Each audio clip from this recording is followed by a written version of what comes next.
Tēnā koutou, tēnā koutou, tēnā koutou katoa. Nau mai, haere mai, and greetings all.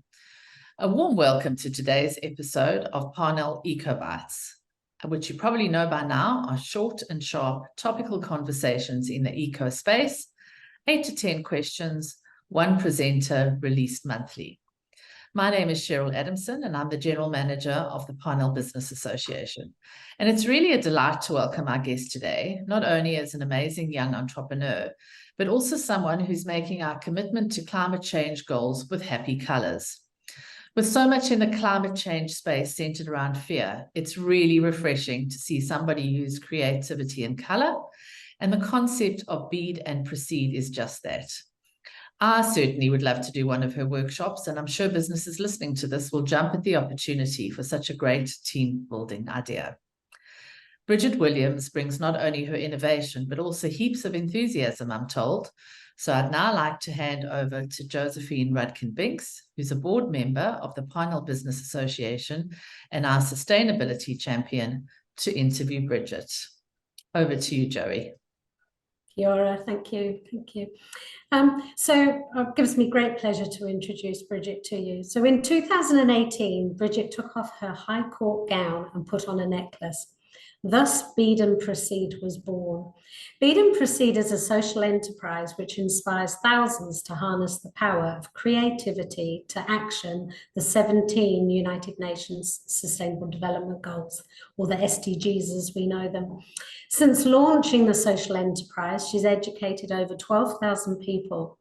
Bridget's passion for sustainability and creativity using a tool for innovation has made her a recognized SDGs expert across New Zealand and beyond, including the United Nations 20 for 30. This recognizes young, positive change makers, so well done. Bridget believes we all have the power to bead the change we want to see in the world. So it gives me great pleasure to hand over to you, Bridget, and I'd love to hear a bit more about Bead and Proceed and what your role is. Oh, kia ora. Well, thank you so much to you both for giving me the opportunity to use this platform to talk a bit about my mahi. And it's always weird hearing someone like talk about the journey, because it feels like it's just been this, on reflection, it feels straight and narrow, but it has been a big journey of ups and downs, and these platforms give me the opportunity to reflect on it. So Bead and Proceed. So as mentioned, we're a social enterprise. We exist to educate people on the SDGs and use the power of creativity to make action. So, how it all sort of started, it was a bad day in court. So I was a lawyer for about 3 years, and creativity was always something that was really important to me. But I put creativity in a box because it's really hard to value. It's not something that is measured. It's not something that society, seems to, quantify. So it's hard to care about. And so I put my creativity in a box, and then like anything, your strengths eventually come knocking. And after a bad day in court, I just thought, you know what, I'm going to put my effort into something positive. So I decided to make a necklace. And I realized that there's so much power in making time for creativity. It gets us into a different mindset. We start to think of other creative ideas and solutions. And I thought maybe we all need to make time for this more. So I sort of wanted to play on the concept of, I don't know if you've heard stitch and bitch, where basically people come together to craft, but it's a very negative environment, right? Because you're bitching. And I'm like, no, none of that. There's enough negativity in law. There's enough negativity in society right now. Let's come together to actually proceed. And how can we make ourselves and our communities a better place? Hence the name Bead and Proceed. So it started with that concept, and then literally the next day discovered the 17 UN Sustainable Development Goals, the SDGs, and I was just so struck by the colors and just how each color connected to a specific goal, right? So you've got dark green for climate change, you've got pink for reduced inequalities, you've got this beautiful sort of orangey red for gender equality. And I thought, my goodness, we've signed up to these goals as a country and no one knows about them. This was back in 2016. And then that was my aha moment. And I thought, what if the 5 beads we painted represent the top 5 SDGs that we personally feel called to action? So making time to paint is actually a time for us to come up with solutions and ideate ways to action our goals. And then these beads serve as a physical reminder of our commitment and a conversation starter to spread SDG engagement. So that's sort of how Bead and Proceed came to be. And then, gosh, officially launched in 2019 and been working on it ever since. So yeah. Oh, that's awesome. And being so involved with all the SDGs, what would you say in terms of sustainability is keeping you awake at night? Well, I would say it's the lack of action. I think what we're also facing right now is decision paralysis. So that's not just felt within Aotearoa as we come into the hangover of COVID, global recession, we're in an election year. All of these uncertainties are making us feel, my goodness, like where do we start? There's a sense of overwhelm. And we've stopped backing up our belief in ourselves to make impact. We've stopped taking action when we need to take action more than ever. And so I see the SDGs as being such a beautiful framework to help provide that direction, right? There's 17, these are the 17 biggest issues of our day. What are your passions? What are your strengths? Where do you want to put your commitment? And just focus on 5, or focus on 1 if it's too overwhelming. It sort of reduces that overwhelming, gives us that sense of direction. And then I see creativity as the motor behind us to help put that direction into action. Excellent. I mean, the workshops sound awesome. So what else is on your agenda for this year?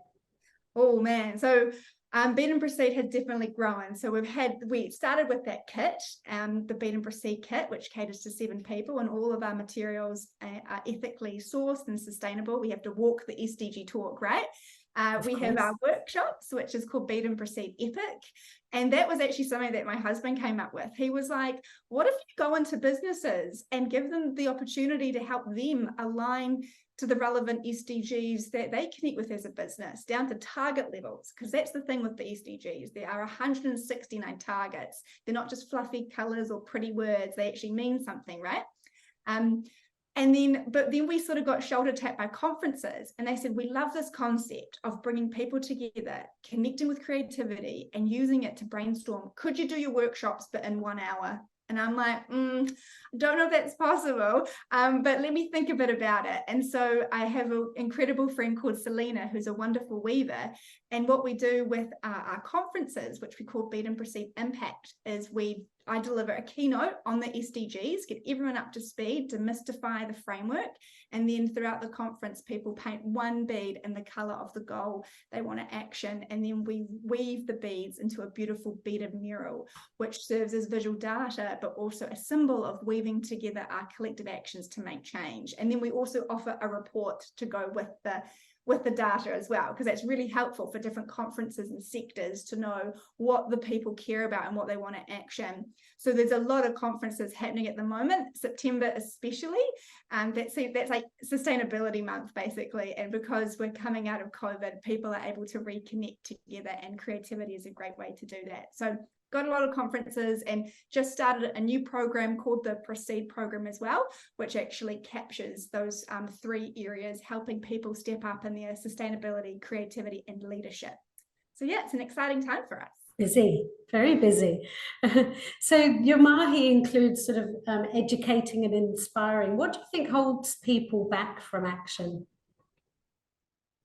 I mean, I would say it comes back to that decision paralysis, right? This belief that you're just a drop on the ocean and the impact you make is not big enough to make real substantial change. But if you think about, if everyone had that mindset, we wouldn't make any change, right?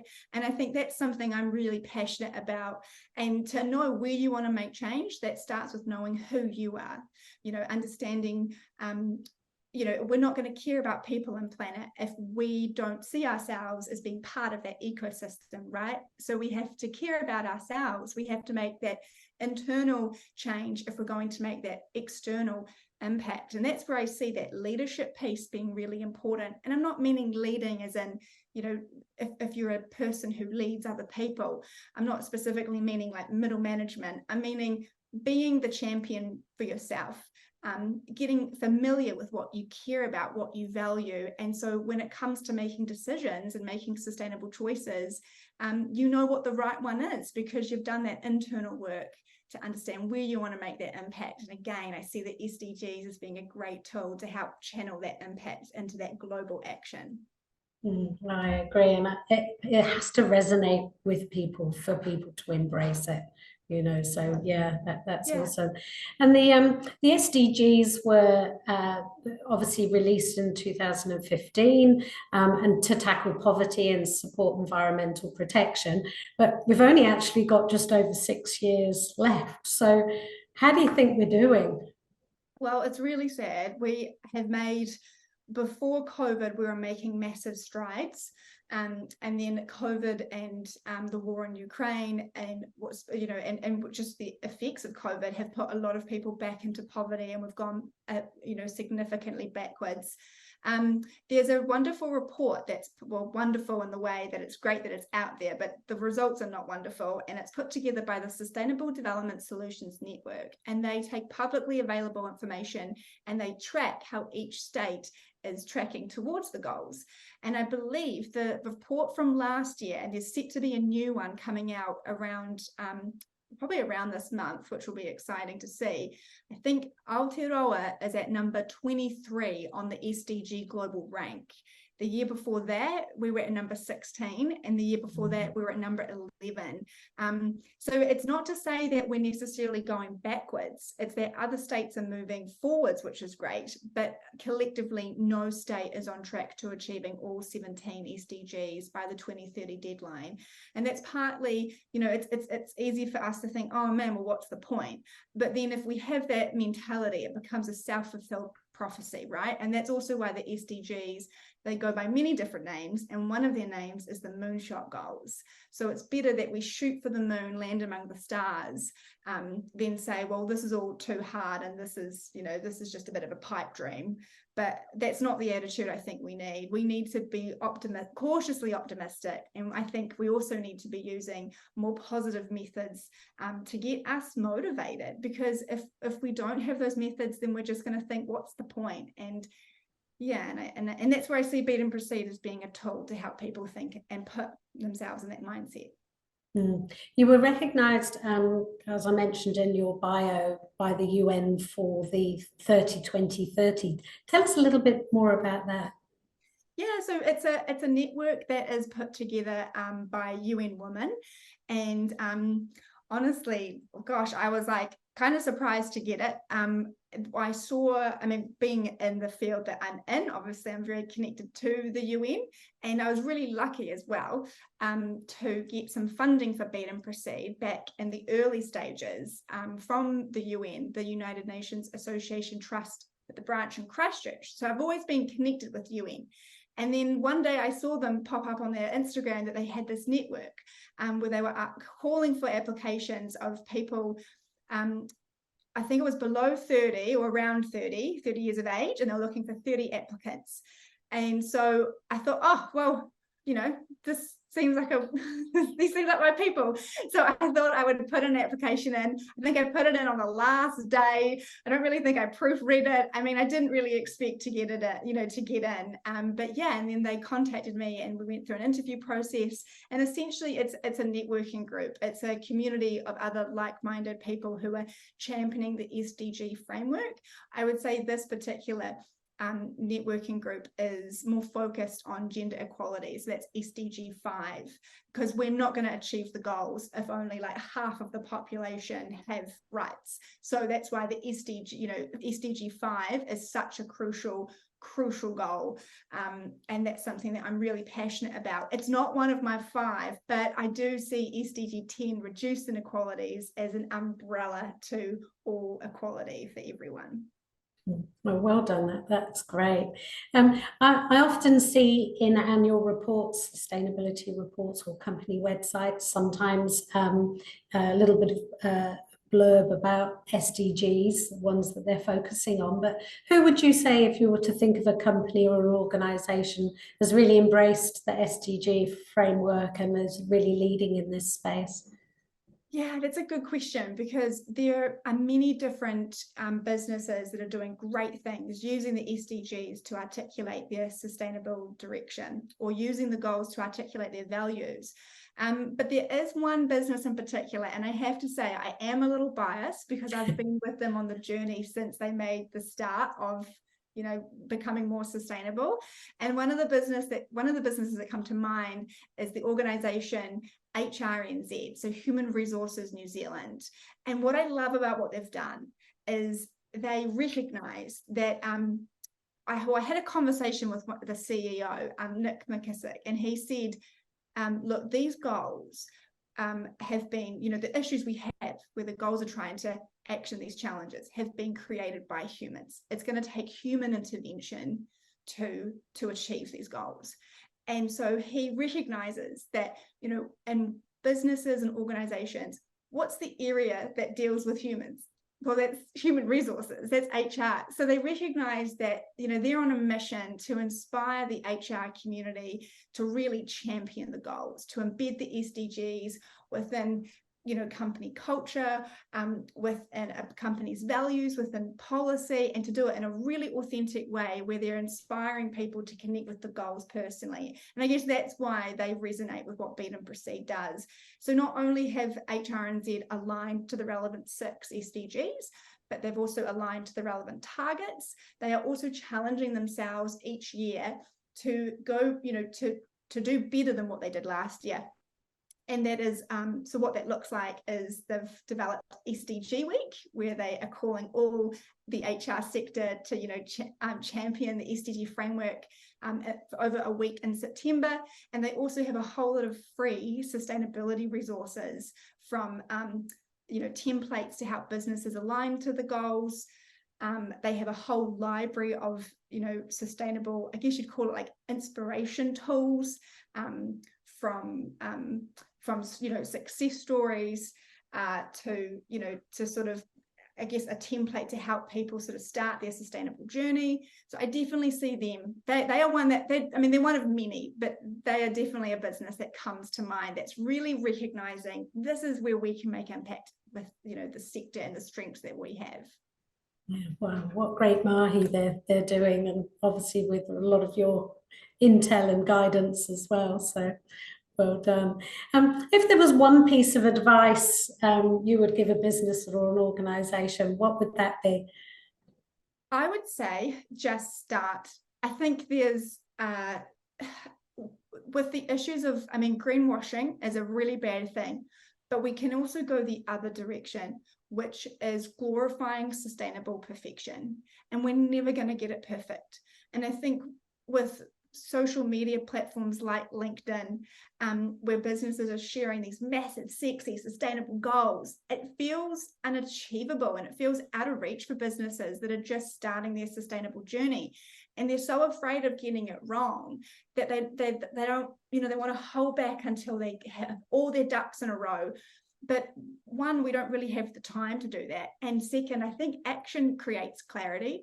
You sometimes got to just start to know, you know, how you can improve for next time. And that's where I think it comes back. I don't know if you've ever read the book Atomic Habits. I think it's written by James Clear, but there's a beautiful quote, which is, we rise not to the level of our goal. No, what is it? We rise not to the level of, we fall to the level of our goals, or something about, it's something about rising to the level of our systems, and we don't fall to, I don't know. I'm going to get the quote later. It might be something we have to edit. But are you familiar with the book Atomic Habits? No, not actually. It's a great book, but it basically, oh, this is going to bug me that I don't remember the quote. Hold on. We rise. That's it. We rise not to the level of our goals, but we fall to the level of our systems. And so for me, I feel like that is a beautiful way of explaining that it's not about the goal at the end. It's about the daily sustainable habits that we make. It's those little changes that we do that lead to that big change. So if you're a business that is wanting to make sustainable action and you're thinking, my goodness, becoming, carbon positive or becoming 100% waste free, that feels so massive. Celebrate the fact that you finally put an organics bin into the staff room, like those are still awesome achievements. And I think we have to celebrate those because it's the systems we put in place that are actually going to create the change. But you've got to just start. You can't get too hung up on the perfection of it all, because it does come back to this timing issue. Yeah, absolutely. And perfection doesn't always mean progress. So yeah, just starting is a great piece of advice. So thank you. So thank you so much for all your mahi and amazing work. Keep pushing the dialogue and being an agent for change and positive change. So thank you so much. And thanks for your time, Bridget. Oh, thank you. Zoe, may I ask one small question? Yes. Bridget, I'd love to just know how many people your workshops are ideal for, what sort of size? Oh, any size. We have done them in groups of 500 and we've done them in intimate groups of 7.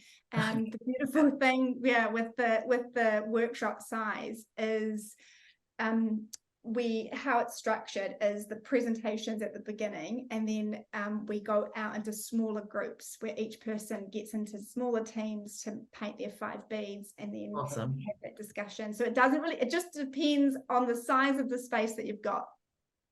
Awesome. Thank you so much. That was a little longer than 15 minutes, but absolutely worth it. Thank you. Thank you. Thank you so much.